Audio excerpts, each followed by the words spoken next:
Hey, what is up? It is Ian McCain, live from Big Snow Show 13, the Eagles Ballroom tonight with Tom and Josh from Jungle.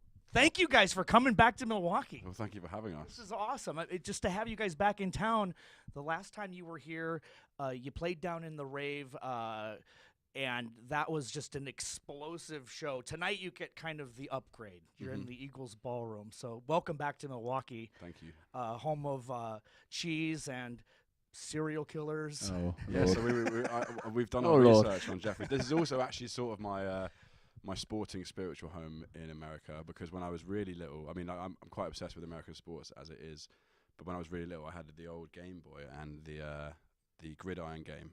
Right. And Green Bay Packers were my team, and so I am a Packer for life. And they were very good in that game. They were too. good then. They were good. That was like you had like number 4 on there, right? Brett Favre. Big Brett. Never forget. The thing that's funny is Packer fans are all over the world. It's global at this point, isn't it? Is it weird that like? I mean, coming from America, when I go over to the UK, people are now. I'm going to tell you who I follow, and you're probably going to be disappointed. Never. Arsenal. Oh, So disappointed. He's disappointed by that, but I appreciate your cultured take. You're a Liverpool fan, mate. I'm a but Queen's Park Rangers it's supporter. it's QPR. But the thing is, once I've said this before, your team picks you, and then you just have to go with that. So same thing with the Packers, right? You became a Packers fan at an early age, and now You got to live with that. you got to live with it, no I'm matter stuck, win I'm stuck. win or lose, you're there, right? We need a good draft. That's what I'm saying. Exactly, and a new coach actually at this year. Yeah, probably. Probably a little bit. But anyway, so Jeffrey Dahmer, you wanted to talk about this a we little just bit. did a bit of research, and I got to say I read the Wikipedia page top to bottom. I didn't sleep that well last night as a result of it, but I think that was a jet lag. it's crazy history. It is insane history with serial killers and Wisconsin. And the weird part about it is, when I moved here, I'm absolutely the same with you. I'm like, where did all of this take place? I'm going to let you know, you're pretty much sitting in like the heart of where all of this happened. Yeah, I don't think Dahmer probably came to the Rave, but he definitely spent a lot of time at the Ambassador Hotel.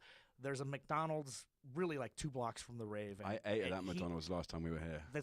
We call that Dahmer's McDonald's because he literally ate there every day because he was loving it. Cut there. I don't think you'll ever be able to get that joke into a broadcast in a better way. Probably not. Well, we're going to invite the rest of the band up, but you guys couldn't all fit on the couch. So It's not big enough for the 7 of us. It isn't, man. Well, it's more of I've always said that Jungle is maybe less of a band and more of like a collaborative or a big family. It's kind of the way you guys kind of treat it. Right? Very much shown by the video. You know, all of these guys are a part of the family. All the guys that dance in our videos, all the guys that work behind the scenes on the artwork. Even our manager Sam is one of our best buddies, and the fact that we work with young people who are so emotionally connected to the project, it just makes everything so much more fun. Right. I think a lot of the times in the music industry you can find people who are jaded, and you work with people who have sort of been there and done that, and that brings a negative energy to proceedings. And so when you actually pick you meet a group of people, young people who are hungry and talented, and you give them a chance to kind of take up the mantle and own it themselves. These guys in the video, they are Jungle in this moment in time because they're kind of living it and they're putting all of their emotion. You guys in their have the heart and best soul. music videos, by the way. Absolutely. These are all of these. Everything you guys do is art. Like it feels like art. It feels like there's a hand of that put in. And I understand, like, by you saying that it's a collaborative and there's people, that makes it great. I mean, just the more people, like the more creative people that you have on Most of these board. videos are made for our mums, Tom's mum's a dance My teacher. mum is a dance teacher. Oh, she is? She Oh. is. Yeah, and my mum loves it when there's group choreo, so we kind of make these to please I was them. gonna say, have you ever had your mom on set to like help with some moves? I love Watch her. what you say. She's potentially a little bit behind the times. Hey, man, what old is new again sometimes, though. So, yeah. There's got to be a Running Man Well, sequence in a Jungle video She coming up used to sometime. she used to hit the discos in London when she was younger, so Right. I'll give her that. That's great. The new album, Forever. Absolutely a great album. It seems like you guys went through a little bit of a transition from 2014 when the first album was done to this now I've gotten to spend a lot of time with it over the last 6 months or so, and it's definitely got a little bit more of a darker feel than that. Is that fair to say? Totally, yeah. Why do you think the music happened like that? I don't think that maybe it was completely on purpose. Maybe it sounded like you guys have just moved over.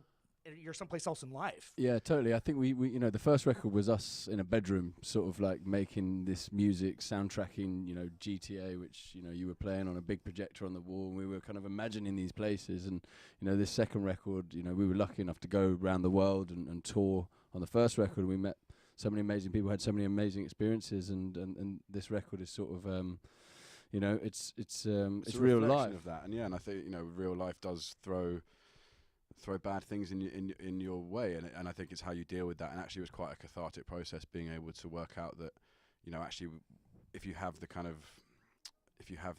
bravery to put your feelings on the page, then that's a really amazing process to go through. And I think that we've come out the other side of that probably much more emotionally mature, probably much happier than we were at the time. Essentially, it's like a breakup record. It's and the reason why there was a period of time in between that is we were writing for a while, but I suppose we were waiting for an experience to actually have some emotional weight behind it. I think it's easy to write music, but you kind of need something that you really feel to put into it, and there's a little bit of soul in there. It has such an attachment for there's so many fans globally that are that have taken possession of this type of music.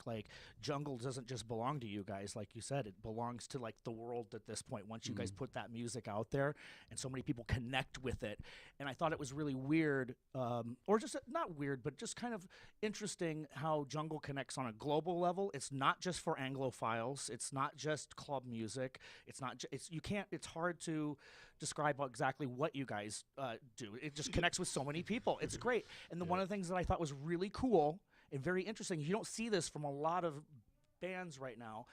You guys are touring Russia in the early part of 2019. I mean, it's interesting that that's a whole different culture, and you guys have already connected, and you're actually not just doing a Moscow date. You're doing 5 Russian dates. We're going to Ukraine as well, which is going to be pretty wild. It is it is very interesting on how that. So I was going to ask how does it feel to have that connection in all of these different cultures? Yeah, I suppose it's a great feeling. For us, Jungle was always something bigger that brought us two together initially, and then the band together, and then the people from the music videos, and it kept growing, and ultimately the people at the gigs. And for us, it's amazing to kind of take a step back and be like, wow, the music can just bring people together. And I think that's the most surprising thing about it for us, and the most humbling thing, I suppose, at the end of the day. It really does. In fact, we've had this real deep, partisan, all these politics are happening in America right now, specifically in Wisconsin, and there is a lot of so we just went through this election, and the guy that got elected governor is a huge Jungle fan, Tony Evers, and he's coming to the show tonight. Is he a good guy? Is he a good guy or a bad guy? He's a great guy, but he's a Democrat, but he seems he seems very moderate. He wants to be a person that brings people together rather than dividing. So we're all for that. He's on the Jungle. He's part of the Jungle family now. So that's great. Well, hopefully I'll get to shake his hand later. But that's the whole point. That's what people need to do. Bringing everyone together is easier and more rewarding than dividing people. And it feels better. And life is better. Yeah, completely. When that happens. Well, I can't wait to see the look on Tony Evers' face when you guys hit the stage tonight. It'll probably look like mine. But I really appreciate you coming back to Milwaukee. And good luck with the rest of the tour. Got one tonight, and then you're home for Christmas, right? I think you guys are home and then back out on the road. Yeah, pretty much. So good luck in 2019. We hope to see you back here. Thank you. Thank you for having us. Cheers. See you guys. Cheers. Cool. Thank you.